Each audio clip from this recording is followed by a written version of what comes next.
मुंशी प्रेमचंद की कहानी निर्मला भाग 2। बाबू उदय भानुलाल का मकान बाजार बना हुआ है। बरामदे में सुनार के हथौड़े और कमरे में दर्जी की सुइयां चल रही हैं। सामने नीम के नीचे बढ़ई चारपाइयाँ बना रहा है। खपरेल में हलवाई के लिए भट्टा खोदा गया है। मेहमानों के लिए अलग एक मकान ठीक किया गया है। यह प्रबंध किया जा रहा है कि हर एक मेहमान के लिए एक एक चारपाई, एक एक कुर्सी और एक एक मेज़ हो। हर 3 मेहमानों के लिए एक एक कहार रखने की तजवीज़ हो रही है।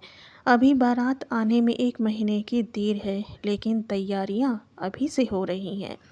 बारातियों का ऐसा सत्कार किया जाए कि किसी को ज़बान हिलाने का मौका ना मिले। वे लोग भी याद करें कि किसी के यहाँ बारात में गए थे। पूरा मकान बर्तनों से भरा हुआ है। चाय के सेट हैं, नाश्ते की तश्तरियाँ हैं, थाल, लोटे, गिलास। जो लोग नित्य खाट पर पड़े हुक्का पीते रहते थे, बड़ी तत्परता से काम में लगे हुए हैं। अपनी उपयोगिता सिद्ध करने का ऐसा अच्छा अवसर उन्हें फिर बहुत दिनों के बाद मिलेगा। जहाँ तक एक आदमी को जाना होता है, 5 दौड़ते हैं। काम कम होता है, हुल्लड़ अधिक। ज़रा सी बातों पर घंटों तर्क वितर्क होता है और अंत में वकील साहब को आकर निर्णय करना पड़ता है। एक कहता है कि यह घी खराब है, दूसरा कहता है इससे अच्छा बाज़ार में मिल जाए तो टांग की राह से निकल जाऊं। तीसरा कहता है इसमें तो हीक आती है। चौथा कहता है तुम्हारी नाक ही सड़ गई है। तुम क्या जानो घी किसे कहते हैं। जब से यहाँ आए हो घी मिलने लगा है, नहीं तो घी के दर्शन भी नहीं होते थे। इस पर तकरार बढ़ जाती है और वकील साहब को झगड़ा चुकाना पड़ता है। रात के 9 बजे थे। उदय भानुलाल अंदर बैठे हुए खर्च का तखमीना लगा रहे थे। वह प्रायः रोज़ ही तखमीना लगाते थे, पर रोज़ ही उसमें कुछ न कुछ परिवर्तन और परिवर्धन करना पड़ता था। सामने कल्याणी बहुएं सिकड़े हुए खड़ी थी। बाबू साहब ने बड़ी देर के बाद सिर उठाया और बोले, 10,000 से कम नहीं होता, बल्कि शायद और बढ़ जाए। कल्याणी, 10 दिन में 5 से 10,000 हुए, 1 महीने में तो शायद 1,00,000 नौबत आ जाए। उदय भानु, क्या करूं, जगहसाई भी तो अच्छी नहीं लगती। कोई शिकायत हुई तो लोग कहेंगे नाम बड़े दर्शन छोटे। फिर जब वह मुझसे दहेज 1 पाई नहीं लेते तो मेरा भी तो कर्तव्य है कि मेहमानों के आदर सत्कार में कोई बात उठा न रखूं। कल्याणी, जब से ब्रह्मा ने सृष्टि रची तब से आज तक कभी बारातियों को कोई प्रसन्न नहीं रख सकता। उन्हें दोष निकालने और निंदा करने का कोई ना कोई अवसर मिल ही जाता है। जिसे अपने घर रुखी सुखी भी मैसर नहीं, वह भी बारात में जाकर तानाशाह बन बैठता है। तेल खुशबूदार नहीं, साबुन टके सिर का जाने कहाँ से बटोर लाए। कहार बात नहीं सुनते, लालटेनें धुआं देती हैं, कुर्सियों में खटमल हैं, चारपाइयाँ ढीली हैं, जनवासे की जगह हवादार नहीं। ऐसी ऐसी हज़ारों शिकायतें होती रहती हैं। उन्हें आप कहाँ तक रोकिएगा। अगर यह मौका ना मिला तो और कोई ऐब निकाल ले जाएंगे। भाई, यह तेल तो लगाने लायक ही नहीं है। हमें तो सादा तेल चाहिए। जनाब ने यह साबुन नहीं भेजा, अपनी अमीरी की शान दिखाई है, मानो हमने साबुन देखा ही नहीं। ये कहार नहीं, यमदूत हैं, जब देखिए सिर पर सवार रहते हैं। लालटेनें ऐसी भेजी हैं कि आंखें चमकने लगती हैं। अगर 10-5 दिन इस रोशनी में बैठना पड़े तो आंखें फूट जाएं। जनवासा क्या है, अभागे का भाग्य है जिस पर चारों तरफ से झोंके आते रहते हैं। मैं तो फिर यही कहूँगी कि बारातियों के नखरों का विचार ही छोड़ दो। उदय भानु, तो आखिर तुम मुझसे क्या करने को कहती हो। कल्याणी, कह तो रही हूँ, पक्का इरादा कर लो कि मैं 5,000 से अधिक न खर्च करूँगा। घर में तो टका है नहीं, कर्ज ही का भरोसा ठहरा, तो इतना कर्ज क्यों ले कि ज़िंदगी में अदा ही ना हो पाए। आखिर मेरे और भी बच्चे हैं, उनके लिए भी तो कुछ चाहिए। उदय भानु, तो आज मैं मरा जाता हूँ। कल्याणी, जीने मरने का हाल कोई नहीं जानता। कल्याणी, इसमें बिगड़ने की तो कोई बात नहीं। मरना एक दिन सभी को है। कोई यहाँ अमर होके थोड़े ही आया है। आंखें बंद कर लेने से तो होने वाली बात न टलेगी। रोज़ आंखों देखती हूँ, बाप का देहांत हो जाता है, उसके बच्चे गली गली ठोकरें खाते फिरते हैं। आदमी ऐसा काम ही क्यों करे। उदय भानु ने जल कर कहा, तो अब समझ लो कि मेरे मरने के दिन निकट आ गए हैं। यही तुम्हारी भविष्यवाणी है। सुहाग से स्त्रियों का जीव उबते नहीं सुना था, आज यह नहीं बात मालूम हुई। कल्याणी, तुमसे दुनिया की कोई बात कही जाती है तो जहर उगलने लगते हो, इसलिए न कि जानते हो इसे कहीं टिकना नहीं है, मेरी ही रोटियों पर पड़ी हुई है या और कुछ। जहाँ कोई बात कही बस सिर हो गए, मानो मैं घर की लड़की हूँ। मेरा केवल रोटी और कपड़े का नाता है। जितना ही मैं दबती हूँ तुम और भी दबाते हो। मुफ्त खोर माल उड़ाए, कोई मुंह ना खोले, शराब कबाब में रुपए लुटे, कोई ज़बान ना हिलाए। वे सारे कांटे मेरे बच्चों ही के लिए तो बोए जा रहे हैं। उदय भानुलाल, तो मैं क्या तुम्हारा गुलाम हूँ? कल्याणी, तो क्या मैं तुम्हारी लड़की हूँ? उदयभान, ऐसे मर्द और होंगे जो औरतों के इशारों पर नाचते हैं। कल्याणी, तो ऐसी स्त्रियां भी होंगी जो मर्दों की जूतियां सहती सहा करती हैं।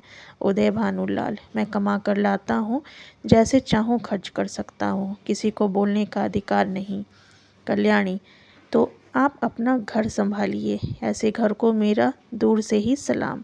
जहाँ तक मेरा कोई पूछ नहीं, घर में तुम्हारी जितना अधिकार है उतना ही मेरा भी, इससे जो भर भी कम नहीं। अगर तुम अपने मन के राजा हो तो मैं भी अपने मन की रानी हूँ। तुम्हारा घर तुम्हें मुबारक रहे। मेरे लिए पेट की रोटियाँ की कमी नहीं। तुम्हारे बच्चे हैं, मारो या जलाओ, ना आँखों से देखूंगी ना पीड़ा होगी। आंखें फूटी, पीर गई। उदय भानु, तुम क्या समझती हो कि तुम ना संभालोगी तो मेरा घर नहीं संभलेगा? मैं अकेले ऐसे 10 घर संभाल सकता हूँ। कल्याणी, कौन? अगर आज के महीने दिन मिट्टी न मिल जाए तो कहना, कोई कहती थी।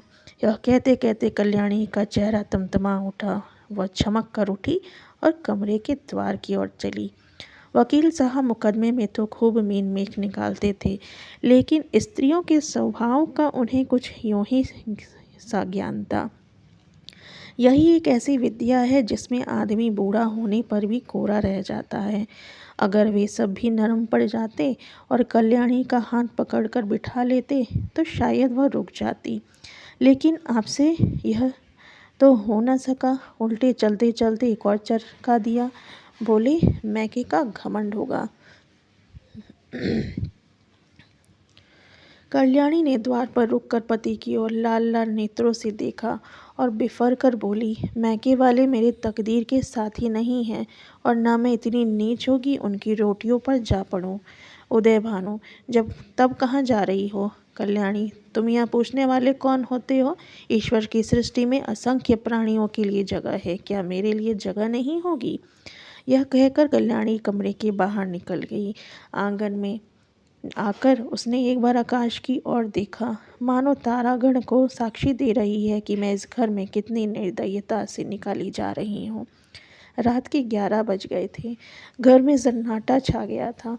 दोनों बेटियों की चारपाई उसी के कमरे में रहती थी। वह अपने कमरे में आई, देखा चंद्र भानु सोया है। सबसे छोटा सूर्य भानु चारपाई पर उठा बैठा है। माता को देखते ही वह बोला, तुम कहाँ गई थी अम्मा? कल्याणी दूर से ही खड़े खड़े बोली, कहीं तो नहीं बेटा, तुम्हारे बाबूजी के पास गई थी। सूर्य, तुम तली दई? मधु अतेले डर लगता था। तुम क्यों तली दई थी बताओ? यह कहकर बच्चे ने गोद में चढ़ने के लिए दोनों हाथ फैला दिए। कल्याणी अब अपने को रोक न सकी।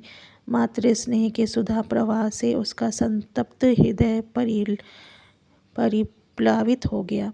हृदय के कोमल पौधे जो क्रोध के ताप से मुरझा गए थे फिर हरे हो गए।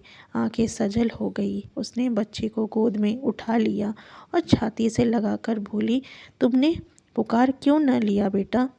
सूर्य, पुतालता तो ता तुम धुनती न थी, बताओ अब तो कभी न दाओगी? कल्याणी, नहीं भैया, अब नहीं जाऊंगी। यह कहकर कल्याणी सूर्यभानु को लेकर चरपाई पर लेटी। माँ के हृदय से लिपटते ही बालक निशंक होकर सो गया। कल्याणी के मन में संकल्प विकल्प होने लगे। पति की बातें याद आती तो मन होता घर को तिलांजलि देकर चली जाऊं, लेकिन बच्चों का मुंह देखती तो वात्सल्य से चित्त गदगद हो जाता। बच्चों को किस पर छोड़कर जाऊं? मेरे इन लालों को कौन पालेगा? ये किसके होकर रहेंगे? कौन प्रातःकाल इन्हें दूध और हलवा खिलाएगा? कौन इनकी नींद सोएगा, इनकी नींद जागेगा? बेचारे कौड़ी के 3 हो जाएंगे। नहीं प्यारो, मैं तुम्हें छोड़कर कहीं नहीं जाऊंगी। तुम्हारे लिए सब कुछ सह लूँगी। निरादर, अपमान, जली कटी खोटी खरी, गुड़ की झिड़की, सब तुम्हारे लिए सहूँगी। कल्याणी तो बच्चों को लेकर लेटी, पर बाबू साहब को नींद न आई। उन्हें चोट करने वाली बातें बड़ी मुश्किल से भूलती थी। उफ, यह मिजाज, मानो मैं ही इनकी स्त्री हूँ। बात मुंह से निकालनी मुश्किल है। अब मैं इनका गुलाम होकर रहूं, घर में अकेली यही रहे और बाकी जितने अपने बेगाने हैं सब निकाल दिए जाएं। जला करती है, मनाती है कि यह किसी तरह मरे तो मैं अकेली आराम करूं। दिल की बात मुंह से निकल ही जाती है, चाहे कोई कितना ही छिपाए।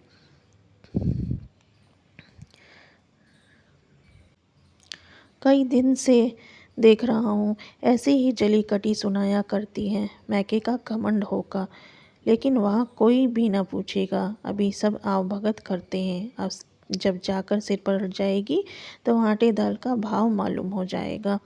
रोती हुई जाएगी, वाह रे घमंड, सोचती है मैं ही यह गृहस्थी चलाती हूँ।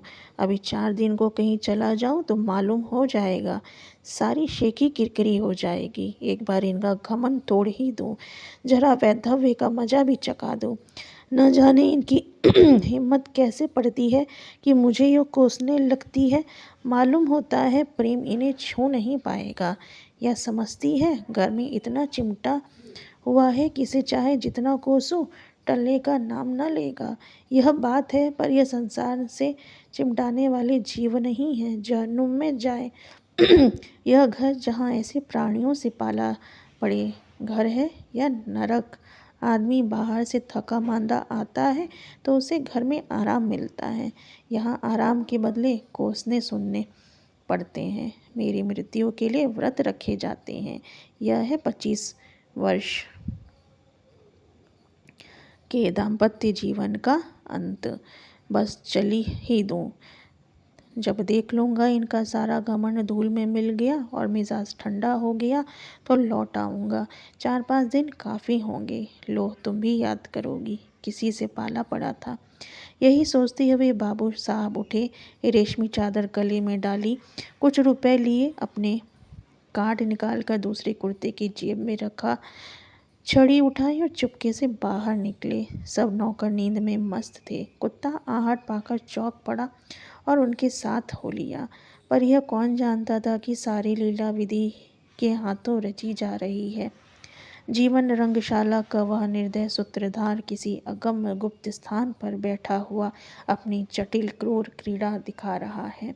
यह कौन जानता था कि नकल असल होने जा रही है, अभिनय सत्य का रूप ग्रहण करने वाला है।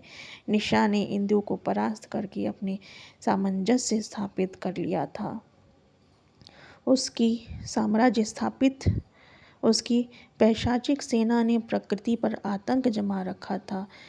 सद्वृत्तियाँ मुँह छुपाए पड़ी थीं और कुवृत्तियाँ विजय गर्व से इठलाती फिरती थीं। वन में वन्य जंतु शिकार की खोज में विचार रहे थे। बाबू उदय भानुलाल लपके हुए गंगा की ओर चले जा रहे थे।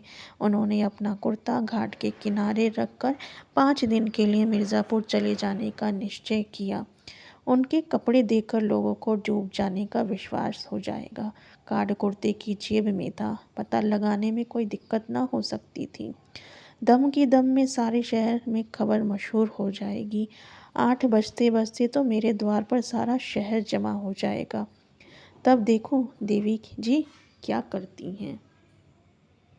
आगे की कहानी जानने के लिए सुनिए निर्मला भाग 3।